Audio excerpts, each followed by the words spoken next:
오늘도 이 자리에 나와서 예배드리는 분들이나 또 코로나로 인하여서 하나님 앞에 나와서 예배당에 나와서 예배드리지 못하고 처한 장소에서 화면을 통하여서 예배드리는 우리 모든 성도들에게 주님의 은혜가 넘치기를 축복합니다. 우리가 어떤 일을 할 때 최선을 다합시다 하는 이야기를 자주 합니다. 학교 다닐 때 영어 선생님이 외우라고 하는 문장 중에서 바로 최선을 다하라 하는 문장을 외웠던 적이 있습니다. Do your best. 아마 학교 다닐 때 급훈이나 이런 곳에 많이 사용되는 문장이 바로 최선을 다하자 하는 그런 문장입니다. 참 좋은 말입니다. 우리는 오늘 하루를 잠자리에 들기 전에 늘 이와 같은 질문을 하고 자야 합니다. 나는 오늘 최선을 다했는가? 미국의 제39대 대통령 지미 카터라고 하는 분은 미국 대통령 중에서 링컨 다음으로 정직한 그런 대통령으로 사람들이 생각을 한다고 합니다. 그가 대통령 취임사에서 인용한 성경 구절은 미가서 6장 8절 말씀으로 그는 자신이 추구하는 것이 바로 공의와 인자와 겸손함을 하나님 앞에 드린다 하는 의미로 이 구절을 선택했다고 합니다. 퇴임 후에는 세계적인 분쟁 그런 해결사로서 활동하면서 또 인권을 위하여 노력한 공로로 2002년에 노벨 평화상을 받기도 했습니다. 또한 기독교 무주택자 주거 문제 해결을 위하여 미국에서 만들어진 기독교 단체 헤비타트 기구를 통하여 세계 도처에 집 없는 사람들을 위하여 직접 몸소 나가서 집을 지어주는 일에 헌신하기도 했던 사람입니다. 그는 5살 때부터 교회에 다녔는데 소년 시절에 땅콩밭에서 일하고 돈을 벌면 그것으로 하나님 앞에 헌금을 하고 특별히 중국 복음화를 위하여서 늘 5센트씩 빠지지 않고 계속 선교 헌금을 했다고 합니다. 카트는 대통령을 그만두고 다시 조지아주 플레인스 침례 교회의 집사로 돌아온 뒤에 다음과 같은 말을 했습니다. 대통령으로 재직하는 동안도 보람이 있었고 또 많은 일도 했습니다. 그러나 고향으로 돌아와서 내가 주일학교 아이들을 만나서 가르친다고 하는 것이 참 이것이 얼마나 나에게 위로와 평안을 주는지 모릅니다 하면서 참 교회에서 봉사하는 것을 기쁘게 여겼던 그런 분이었습니다. 그는 해군 사관학교 생도 시절을 가끔 회상을 하는데 임관하기 전에 릭오버 제독과 면담을 하게 되었습니다. 그는 카트에게 전술과 전략 또 군인의 자세에 이르기까지 구체적인 질문을 하던 가운데 생도 시절 성적에 관해서도 물었습니다. 카트가 대답을 했습니다. 학교 다닐 때 몇 등 했느냐 물었더니 카트가 말하기를 820명 중에서 59등을 했습니다. 이렇게 대답을 했다고 합니다. 그랬더니 이 릭오버 제독이 하는 말이 충분히 더 잘할 수 있는데 왜 자네는 최선을 다하지 않았는가 하는 이야기를 해 주었다고 합니다. 그래서 카트는 늘 내 인생의 좌우명이 나는 최선을 다했는가 하는 것을 평생의 좌우명으로 삼아 항상 자신에게 최선을 다했는지 묻고 살았다고 합니다. 그래서 그는 자기 자서전의 책 제목을 왜 나는 최선을 다하지 않는가 Why not the best? 라고 하는 제목으로 그의 자서전 책 이름을 지었다 하는 것입니다. 우리는 무엇을 하든지 간에 최선을 다하여서 사는 것, 이것이 우리 자신에게도 얼마나 필요한지 모릅니다. 최선을 다하지 않으면 일단은 내 자신이 용납되지 않는 그런 마음들이 우리 속에는 있습니다. 충분히 더 잘할 수 있는데, 내가 충분히 더 잘할 수 있는 재능과 능력을 하나님이 주셨음에도 불구하고 우리가 그것을 사용하지 않음으로 인하여서 최선을 다하지 않았다고 하는 그런 마음의 가책들이 우리 속에는 있습니다. 특별히 신앙생활에서는 더욱더 그렇습니다. 사실 우리 하나님은 우리에게 최선을 요구하지 않으십니다. 우리 하나님이 우리들에게 요구하시는 것은 전부를 원하십니다. 우리가 70% 나는 최선을 다했다, 80%, 90% 최선을 다했다, 우리로서는 그렇게 할 수는 있을지 모르지만, 그러나 우리 하나님께서 원하시는 것은 70%, 80%, 90%가 아닙니다. 하나님은 100% 하나님 앞에 온전히 다 드리기를 원하고 계십니다.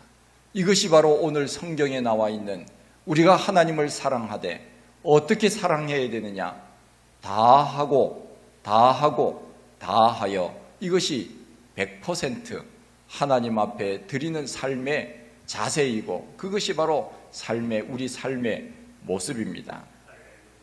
정치적 그룹 중에 무슨 사모 단체라고 하는 단체가 있습니다. 노사모, 박사모, 문사모, 이런 모임들입니다.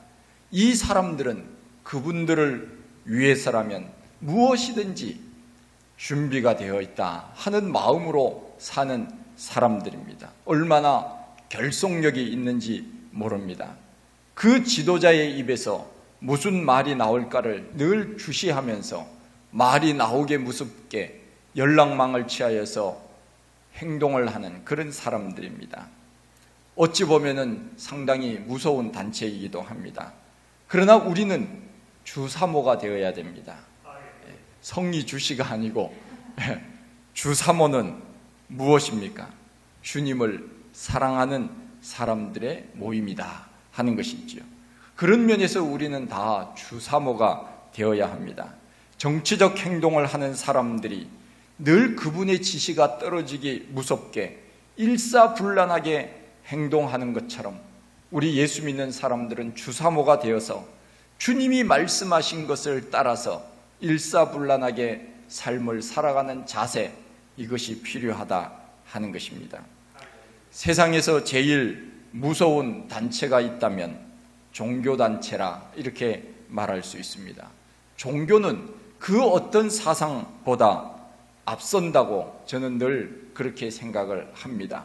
종교적 신념, 이것은 상당히 우리의 삶에 있어서 중요한 부분을 차지하는 것입니다. 이것은 체제를 뛰어넘습니다. 이념을 뛰어넘습니다. 국가를 뛰어넘습니다. 어찌 보면 민족도 뛰어넘습니다.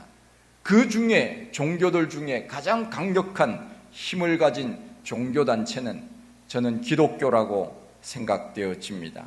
그것을 어떻게 증명할 수 있느냐? 역사를 보면 압니다. 로마 시대 예수님이 승천하시고 난 다음부터, 예수님 시절에도 물론 그랬지만 얼마나 많은 박해가 있었습니까? 우리 예수님께서 겟세마네 동산에서 기도하실 때 하나님 앞에 간절히 기도하던 내용 중에 하나가 앞으로 있을 박해가 있는데 하나님, 이 사도들을, 이 제자들을 보존하여 주십시오, 지켜주십시오, 그러면서 기도했던 내용이 있습니다. 적어도 주후 313년까지는 기독교에 대한 로마의 박해가 얼마나 심했는지 모릅니다. 그 중에서도 가장 심하게 박해했던 로마의 황제 두 사람을 꼽으라고 한다면 네로 황제와 도미티아누스 황제를 꼽을 수 있습니다. 네로 황제가 통치하던 주후 54년에서 68년, 그때 사도 바울은 목배임을 받아 순교를 했습니다. 그 후에 도미티아누스 황제가 있을 주후 81년부터 96년까지 그가 통치를 했는데 이때는 사도 요한이 밤모섬으로 유배를 갔던 때였습니다. 그는 자기 자신을 가리켜서 도미투스, 에트, 데우스 그런 말을 사용했습니다. 내 자신이 곧 데우스, 신이다. 도미티아누스는 자기가 신이라고 자기를 숭배하도록 강요를 했습니다. 그들은 기독교인들을 얼마나 많이 죽였는지 모릅니다. 화형을 시키고 칼로 목 베어 죽이고 사자굴에 들어가서 사자의 밥이 되도록 그렇게 했습니다. 심지어는 살아있는 사람의 가죽을 벗겨서 죽이기도 했습니다. 그럼에도 불구하고 우리 그리스도인들은 예수 그리스도 그분이 나를 위하여 죽어주셨기에 나도 순교하는 것을 기쁘게 여기면서 그들은 화형장으로 갔고 목베임을 당하면서도 그들은 주님을 배반하지 않았습니다. 왜냐하면 잠깐 후면 영원한 빛나고 아름다운 천국에 갈 것이라고 하는 소망, 믿음, 그것이 그들에게 있었기 때문이었습니다. 그러기에 우리 기독교라고 하는 이 종교는 그 어떤 세상의 박해와 고난이 온다고 해서 쉽게 무너지는 그런 종교는 결코 아닙니다. 우리의 믿음의 체계도 마찬가지입니다. 세상의 그 어떤 환경적인 요소, 여러 가지 전쟁, 바이러스 이런 것들로 인하여 우리의 믿음이 무너지는 것은 아닙니다. 그렇다고 하나님이 죽어 계시는 분도 아닙니다. 주님이 없어지는 것도 아닙니다. 우리의 믿음은 늘 그대로이고 우리 하나님은 어제나 오늘이나 동일하게 살아계신 분이십니다. 우리에게 영원한 하나님의 나라를 소망으로 안겨주신 분이십니다. 그러기에 우리 기독교는, 그리스도인들은 그 어떤 상황 속에서도 우리는 흔들리지 않고 믿음을 지켜나갈 수 있었던 것, 이것이 역사가 증명하고 있습니다.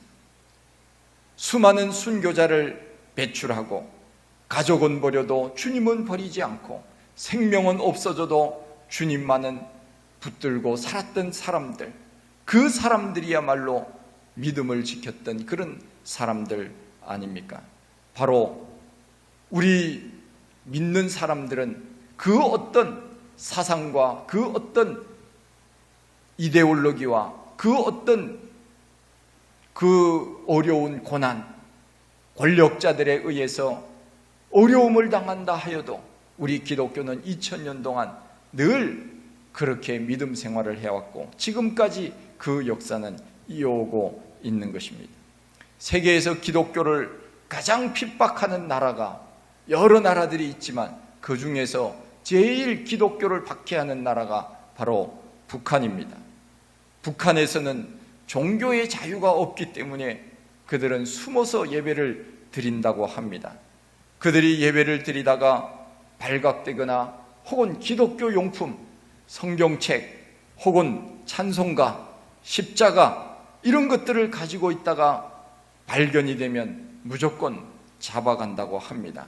잡아가서 정치범 수용소에 가두거나 혹은 고된 노역을 시키고 또 감옥에 가두어 놓고 밥도 주지 않는 그런 최고의 형벌로 다스린다고 하지 않습니까?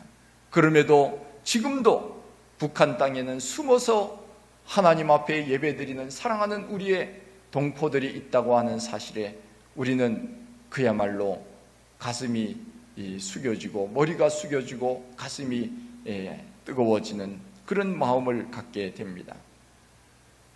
통일이 되면 숨어서 기도하던 우리의 기독교인들이 수없이 많이 나와서 고난 가운데 나는 이렇게 믿음을 지켰노라고 간증을 듣게 될 날이 올 줄로 분명히 믿습니다.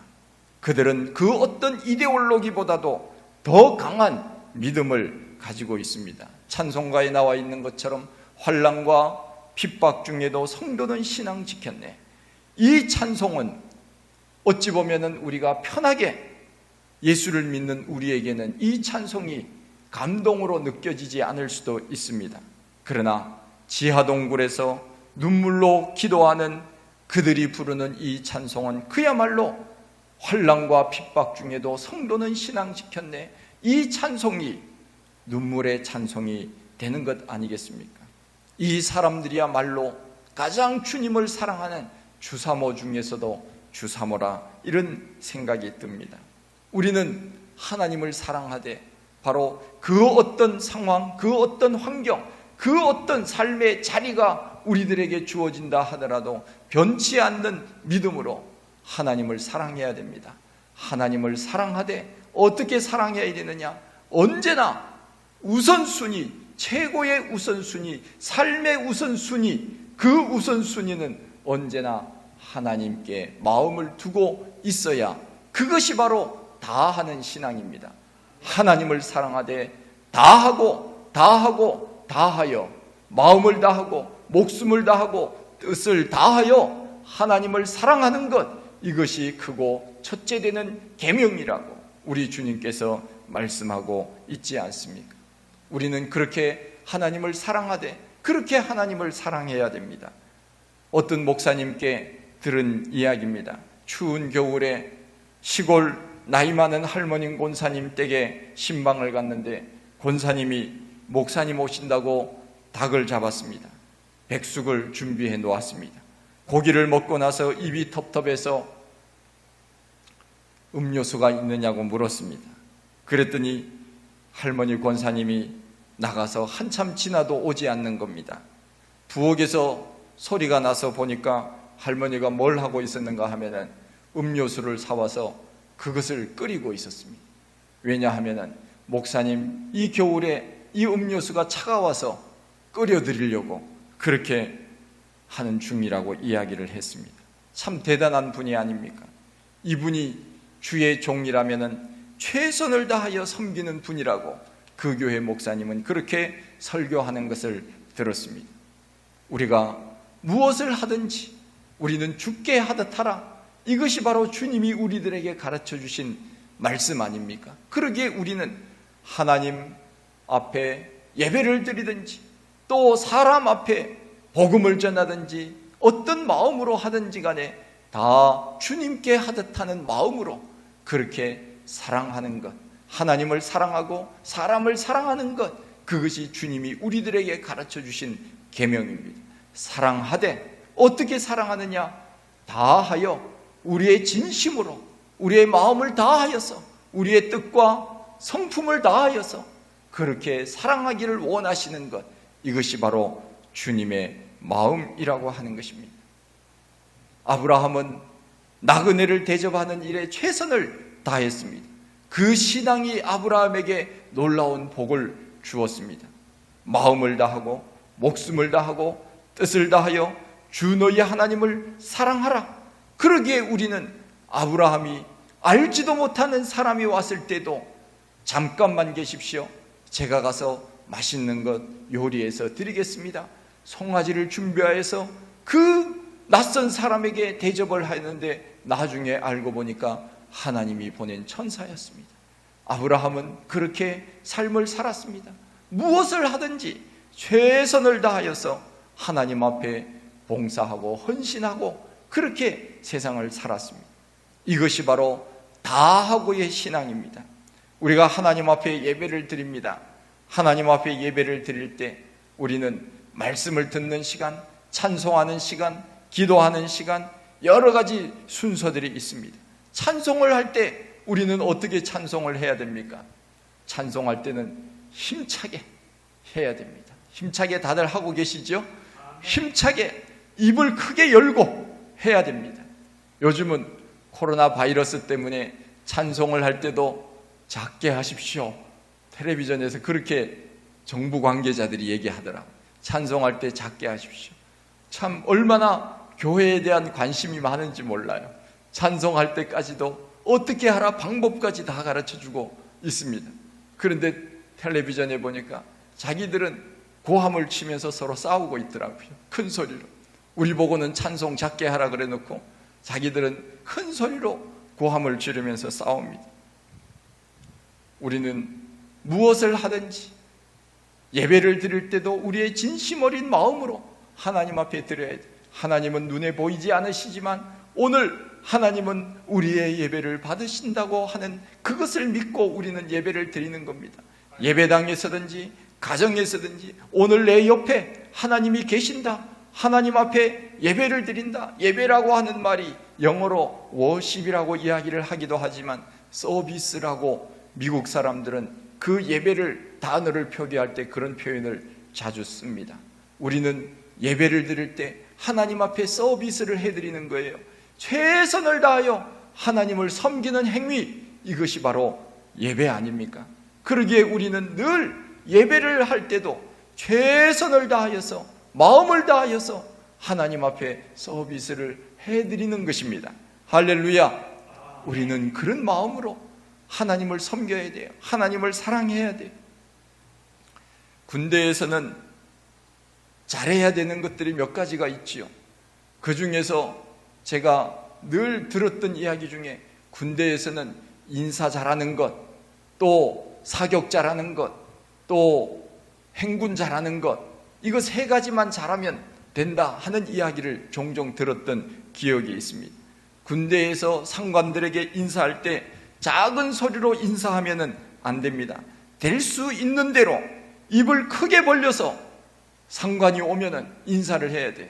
우리 이 목사님이 얼마나 우렁차게 늘 아직까지도 군인 정신이 살아계셔서 군목할 때 그 인사하던 그 모습이 여전히 지금도 계셔서 인사할 때 보십시오.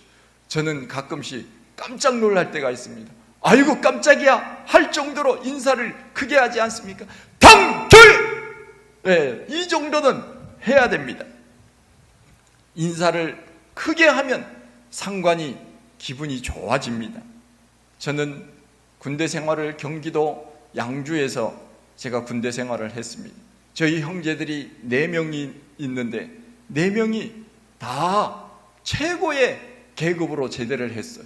소장, 준장, 소장, 중장, 대장, 그 위에 뭐예요? 병장입니다. 4형제가 모두 병장 제대를 했는데 참 공교롭게도 2명은 경기도 양주에서 군대 생활을 하고 2명은 부산에서 군대 생활을 했습니다. 그것도 가까이에서, 그 시기적으로도 먼 시기예요.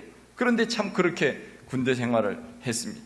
저는 군대 생활을 경기도 양주 거기서 군대 생활을 했는데 의정부 지나서 덕정 지나서 이제 그쪽에서 군대 생활을 했는데 제가 그 군대 생활을 하면서 며칠 동안 최전방 5사단 열세부대 지원 근무를 할 때가 있었습니다. 최전방 철책선 근무를 이제 그 병사들과 같이 했습니다. 그런데 보니까 저희들은 경험을 잘 못했는데 그 5사단에 가니까 이 병사들이 인사를 하는데 우리하고는 다른 인사를 하더라고요. 어떤 인사를 하는가 하니 경계 근무를 서다가 저 산 아래에 연대장이나 사단장 차가 지나가면, 찝차가 지나가면은 그분들은 이제 장교들 아닙니까? 찝차가 지나가면 무조건 인사하는 거예요. 충성! 그러면서 그것만 하는 게 아니라 연대장님 파이팅! 파이팅! 파이팅! 이렇게 인사를 하더라고요. 사단장님 별단 빨간 별판 딱 붙인 사단장이 지나가면 충성하면서 사단장님 파이팅! 파이팅! 파이팅! 그러면서 인사를 하는 거예요. 야, 그래서 그게 저희들 부대에서는 그렇게 안 했거든요. 그런데 거기 가니까 저 밑에 멀리서 보이는데도 찝차만 지나가면 그냥 큰 소리로 인사를 하는 거예요. 그랬더니 이분들이 산 아래에서 손을 흔들고 좋다고 기분 좋아서 지나가는, 얼굴은 안 보이지만 그렇게 하는 것을 제가 보았습니다. 듣든지 안 듣든지 큰 소리로 부하는 상관을 위하여 그렇게 하는 것이 마땅한 것이 아니겠습니까? 그러면 연대장, 사단장님들은 오늘 경계 근무 몇 시에 누가 했어? 그럼 딱 명단을 보곤 아, 수고했어. 인사를 너무 잘해. 포상휴가. 그렇더라고요, 보니까. 야, 우리가 살아가면서 사람들에게 인사만 잘해도 칭찬받아요. 그렇지 않습니까? 전도는 다른 게 아니고 인사만 잘해도 전도할 수 있는 가능성이 많습니다. 하물며 우리가 하나님 앞에 예배를 드릴 때 최선을 다하지 않을 수 있겠습니까? 우리는 피조물이고 그분은 창조주가 되잖아요. 우리가 세상에서 높은 사람들 앞에서도 그렇게 우리가 최선을 다하는데, 우리를 지으신 하나님, 우리에게 필요한 것들을 공급해 주시는 하나님, 오늘도 우리들에게 햇빛과 비를 주시고 공기를 주시는 그 하나님이 아니시면 우리가 어찌 살아갈 수 있겠습니까마는, 왜 우리는 그분 앞에 최선을 다하여 살지 않는 것입니까? 우리가 최선을 다하여 살면 하나님이 기뻐하시고, 세상에서 군대 장교들도 잘했다고 휴가 보내주고 하는데, 우리의 하나님이 우리가 최선을 다하여 하나님을 공경하면 하나님께서 우리들에게 더 좋은 것으로 주시지 않겠습니까? 음식점에 가면 손님에게 어떻게 서비스를 하느냐를 보면 그 식당의 수준을 알 수 있습니다.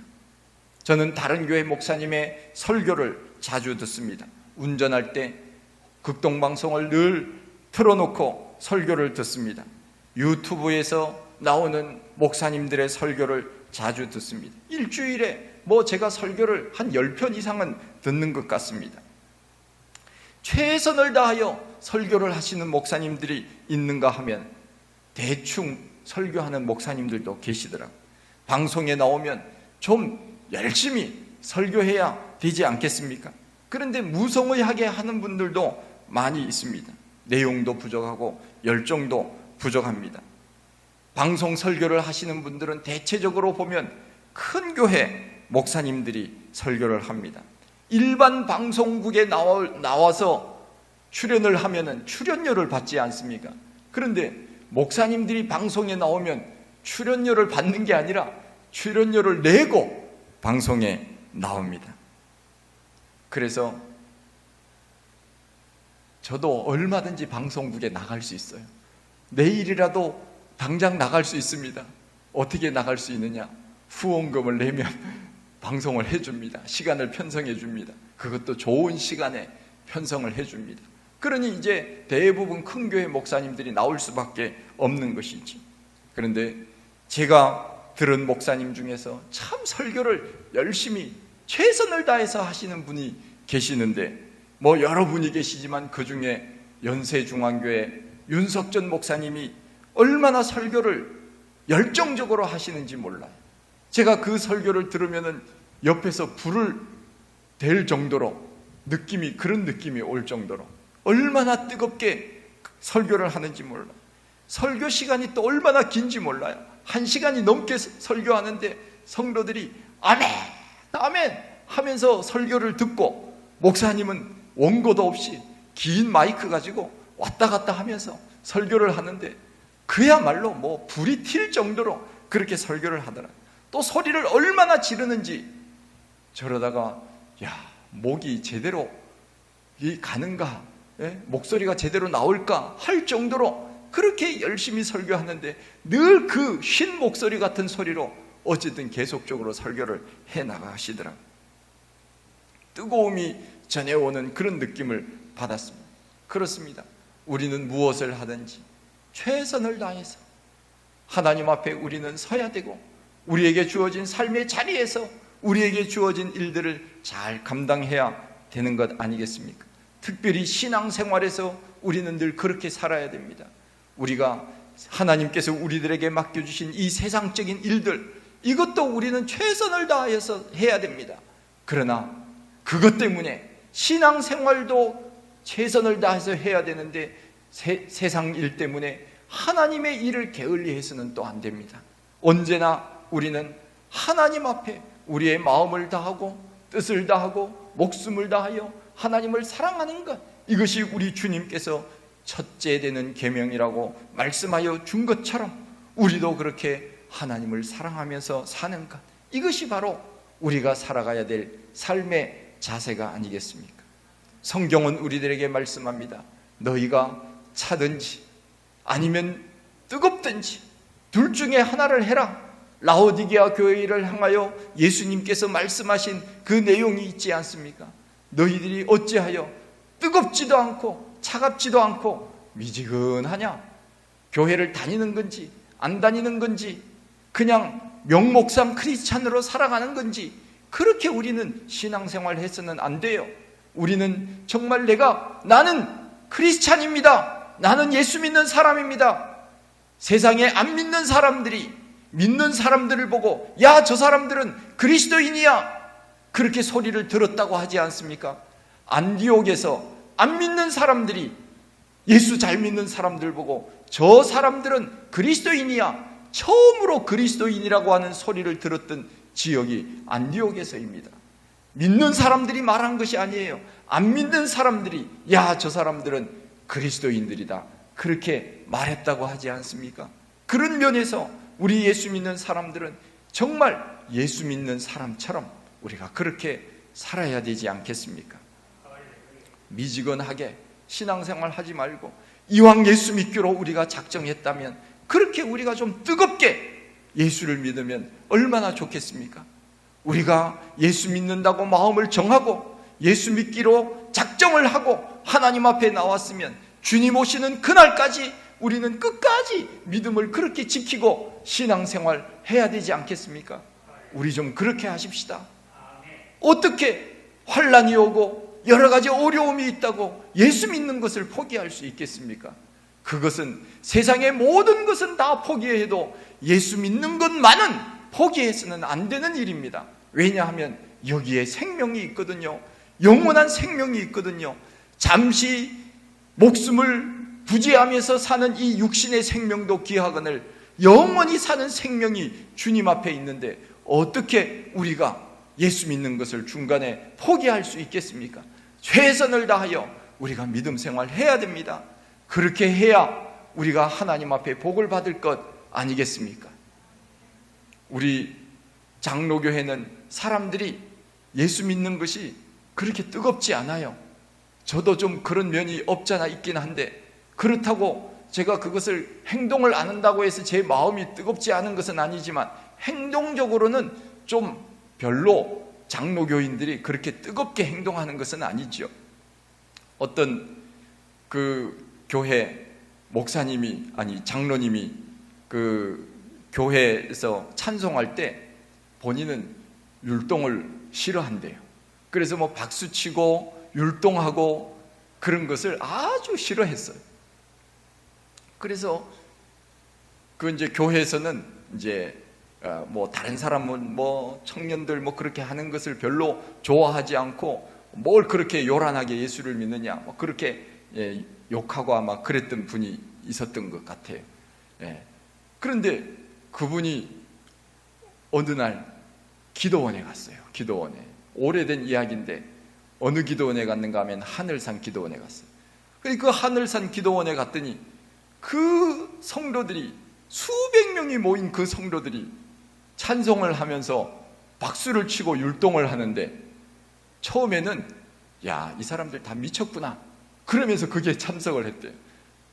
찬송을 하는데 은혜가 풍성한 하나님은, 이 찬송을 하는 사람들이요 다 손을 들고 요렇게 찬송을 하더래. 이게 수백 명이 모여서 손을 들고 이렇게 한번 해보세요. 모습이 상상만 해도 은혜가 풍성한 하나님은, 그러면 이게 뭐 기가 막히는 율동이 아닙니까? 이거 아마 반짝반짝 빛나니까 이 장로님이 야, 저 사람들 다 미쳤구나, 어떻게 찬송을 하는데 저렇게 미친 듯이 찬송을 하냐, 그렇게 생각을 했대. 그런데 한참 있다 보니까 무슨 생각이 드는가 하면, 저 사람이 미쳤나 아니면 내가 율동을 안 하는 내가 미쳤나 생각이 들더래요. 야, 그래서 어떻게 사람들이 미쳐도 저렇게 수많은 사람들이 같이 미칠 수 있지? 내가 율동을 안 하는 내가 혹시 미친 건 아닌가 하는 생각이 들면서 자기도 한번 해봤대요. 그래서 은혜가 풍성 이렇게 했대요. 그랬더니 얼마나 은혜가 되는지, 지금까지 믿음 생활을 하면서 거기 가서 불렀던 그 은혜를 받고 난 다음부터는 은혜가 풍성한 하나님은 믿는 자 한 사람 한 사람 오늘도 내일도 언제까지 변찮고 보호해 주시네. 야, 그래서 정말 내가 그동안에 미지근하게 신앙생활 하는 것이 내가 미쳤구나, 그렇게 생각을 하고 그 은혜 받고 그렇게 사는 사람들이 귀하게 보였다 하는 이야기를 제가 장정동 목사님 설교를 통해서 들었어요. 네. 야, 정말 어찌 보면 우리는 믿는다고 하면서도 그냥 미지근하게, 그래서 때로는 우리가 찬송도 좀 힘차게 하고, 그래서 제가 예배 시간에 앞으로 좀 복음 성가를 좀 같이 하려고 해요. 그래서 우리도 좀 뜨겁게, 통합측 교회는 뭐 그야말로 중심에 선 그런 교회거든요. 중심에 선 신학이다. 그것이 통합측 교회 신학의 이게 모범인데, 중심에 섰다 그래서 뜨겁지도 않고 차갑지도 않은 것은 아니에요. 언제나 중심을 잡고 있다, 그 말이거든요. 좌우로 치우치지 않고, 뜨거울 때는 뜨거워야 되고요, 차가운 이성적인 어떤 마음을 가질 때는 또 이성적으로 행동을 해야 되지만, 늘 우리가 차가워서는 안 되지. 뜨겁게, 우리가 신앙생활할 때는 뜨겁게, 찬송할 때도 뜨겁게, 기도할 때도 뜨겁게, 그럴 때가 있어야 됩니다. 늘 우리가 그냥 미지근하게 이렇게 신앙생활 하면 되겠습니까? 순복음교회 교인들은 제가 서울에 있을 때 그 바로 다리 하나만 건너면 순복음교회예요. 그 순복음교회 성도들이 수요일에 예배당에 가는 제 모습을 제가 여러 번 봤거든요. 근데 순복음교회 사람들은 차에서 내리자마자 어떻게 가는가 하면은 오리궁둥이를 해서 가더라고요. 오리궁둥이 탁 빼가지고 그냥 빨리 가는 거예요. 그냥 보통으로 가면 빨리 못 가거든요. 뒤로 엉덩이를 빼야 빨리 나가잖아요. 그렇게 걷더라고요. 왜 그렇게 걷냐, 나중에 알고 보니까 앞자리에 앉으려고, 빨리 가서 앞자리에 앉으려고. 근데 장로교 교인들은 예배 시간이 지났는데도 느긋하게 이렇게 오는 경우가 많지 않습니까? 우리가 뜨거울 때는 뜨겁게 그렇게 믿음 생활해야 됩니다. 최선을 다하여서 우리가 하나님 앞에 무엇을 하든지 최선을 다하여서 예배드리고, 또 하나님 앞에 우리의 마음과 뜻과 정성과 목숨까지도, 그것이 바로 하나님을 기쁘시게 하는 것 아니겠습니까? 우리는 하나님께서 우리들에게 주신 이 생명이 있습니다. 그리고 이 땅에서의 사명이 있습니다. 그러면 우리는 이 땅에서 하나님을 영화롭게 하는 것, 그것이 첫 번째 목적이에요. 그 목적을 위하여 우리는 살아가야 됩니다. 그리고 난 다음에 또한 우리에게 주어진 삶의 자리에서 최선을 다해서 그렇게 살아야 되지 않겠습니까? 하나님께서 이스라엘 백성들에게 주신 율법이 613가지라고 하는데, 하라는 율법이 248개, 하지 말라고 하는 율법이 365개. 이 율법을 종합적으로 요약을 하면 첫째 계명이 무엇이냐? 하나님을 사랑하는 것. 둘째도 이와 같으니 내 이웃을 내 몸과 같이 사랑하는 것. 이것이 율법의 핵심이다, 우리 주님께서 말씀하고 계십니다. 사랑하되 다하고 다하고 다하여, 정말 진심으로, 우리가 정말 진심으로, 우리가 정말 무엇을 할 때 그 진심 어린 마음들이 있을 때가 있지 않습니까? 그 진심 어린 마음으로 하나님을 사랑하는 것, 이것이 최고의 계명이다. 주님께서 우리들에게 말씀하신 것, 이것 우리가 마음에 새기고 최선을 다하여서 하나님을 사랑하고 우리에게 주어진 삶의 자리에서 이웃을 사랑하며 그렇게 믿음을 실천하며 살아갈 수 있는 우리 모두가 다 되시기를 축원드립니다. 하나님 아버지, 크신 은혜와 사랑을 감사드립니다. 저희들 사랑하시고 오늘 하나님 앞에 나와 예배드릴 수 있도록 도우시고 인도하여 주신 것 감사합니다.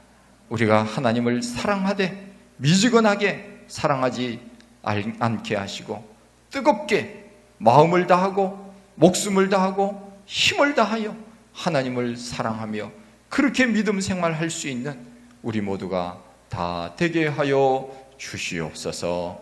예수님 이름으로 기도하옵나이다. 아멘.